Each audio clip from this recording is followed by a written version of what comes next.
মহাশিবরাত্রি 2026 তিথি, শুভ সময়, পূজা পদ্ধতি এবং শিব উপাদানের তাৎপর্য চলুন জেনে নিই। সনাতন ধর্মে মহাশিবরাত্রি উৎসবকে অত্যন্ত পবিত্র, রহস্যময় এবং আধ্যাত্মিক চেতনায় পরিপূর্ণ বলে মনে করা হয়। এই রাত্রি দেবতা শিবের উপাসনার জন্য নিবেদিত, যাকে আদিদেব মহাদেব, ত্রিনেত্রধারী নীলকান্ত এবং ধ্বংস ও কল্যাণের দেবতা হিসেবে পূজিত করা হয়।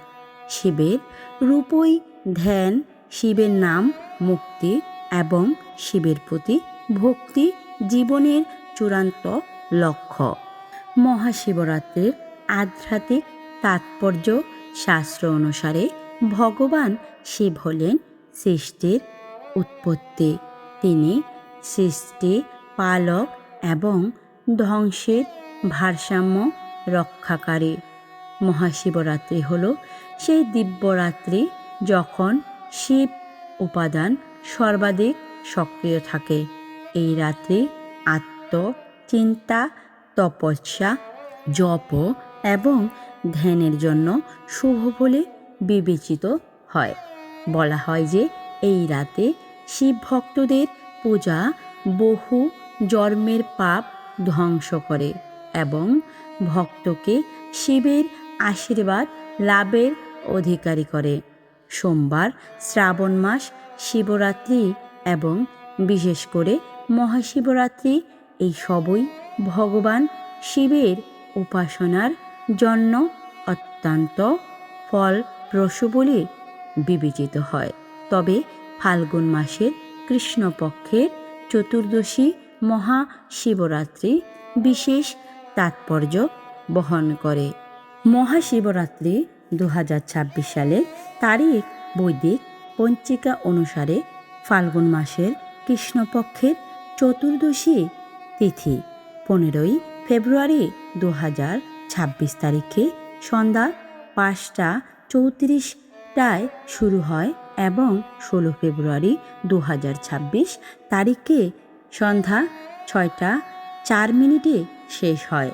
রাত্রিকালীন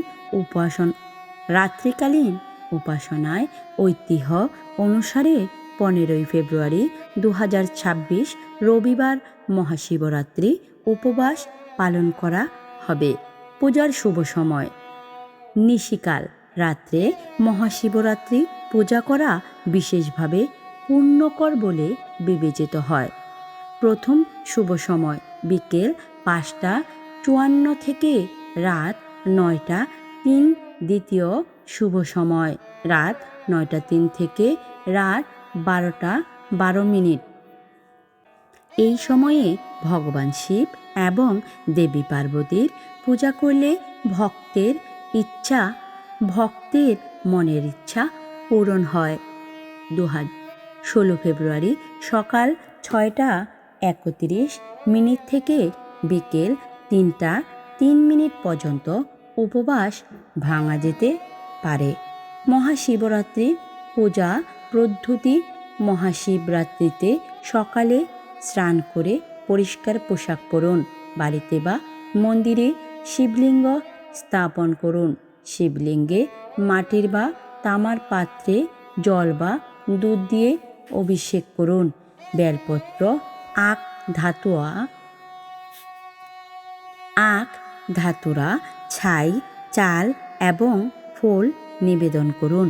প্রদীপ জ্বালান এবং ধূপ ও প্রদীপ দিয়ে পূজা করুন। মন্দিরে যাওয়া সম্ভব না হলে বাড়িতে মাটির শিবলিঙ্গ তৈরি করে ভক্তি সহকারে পূজা করতে পারেন এবং পঞ্চাক্ষর মন্ত্র ওম নমঃ শিবায় জপ করলে বিশেষ উপকার পাওয়া যায়। রাত জেগে থাকা এবং শিবের নাম স্মরণ করা অত্যন্ত শুভ বলে বিবেচিত হয়। 4 প্রহরে পূজার গুরুত্ব। শাস্ত্রে বলা হয়েছে যে মহাশিবরাত্রির রাত্রি 4টি প্রহরে বিভক্ত।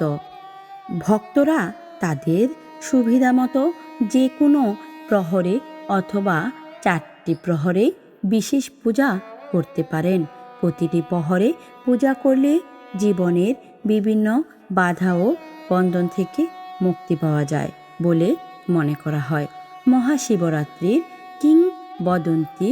মহাশিবরাত্রির বিষয়ে অনেক গল্প প্রচলিত আছে।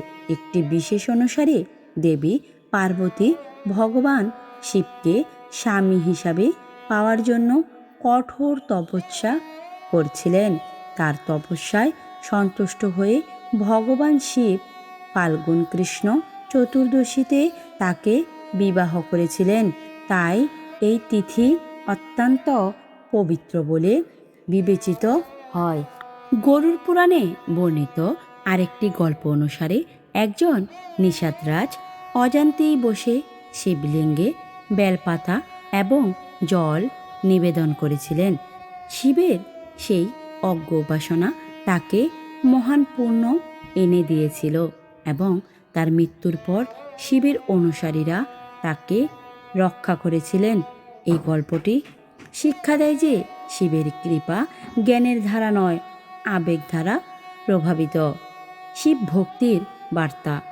মহাশিবরাত্রি আমাদের মনে করিয়ে দেয় যে ভগবান শিব সরল অনুভূতিতে সন্তুষ্ট হন।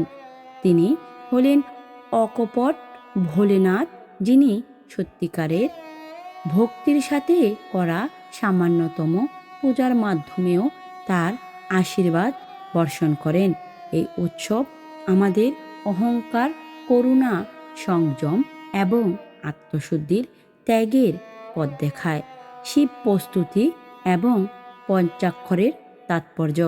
এই পবিত্র অনুষ্ঠানে শিব পঞ্চাক্ষর স্তোত্র পাঠ করা অত্যন্ত পূর্ণময় বলে বিবেচিত হয়। ওম নমঃ শিবায় এর 5টি অক্ষর ন, মা, শি, বা, য 5টি উপাদানের প্রতীক এবং ভক্তকে শিবনীতির সাথে সংযুক্ত করে শাস্ত্রে বলা হয়েছে যে যে ভক্ত ভক্তির সাথে এই স্তোত্র পাঠ করেন তিনি শিবলোক লাভ করেন এবং শিবের উপস্থিতিতে আনন্দিত হন। মহাশিবরাত্রি হল শিবের মধ্যে আত্মাকে একীভূত করার অনুশীলন। এই রাত অজ্ঞতা থেকে জ্ঞানে, অন্ধকার থেকে আলোতে এবং বন্ধন থেকে মুক্তিতে নিয়ে যাবে। 2026 সালের মহাশিবরাত্রি উপলক্ষে উপবাস, জপ, ধ্যান এবং ভক্তির মাধ্যমে ভগবান শিবের আশীর্বাদ নিন এবং আপনার জীবনকে শিবের মতো করে তুলুন। ওম নমঃ শিবায়। ওম নমঃ শিবায়। ওম নমঃ শিবায়।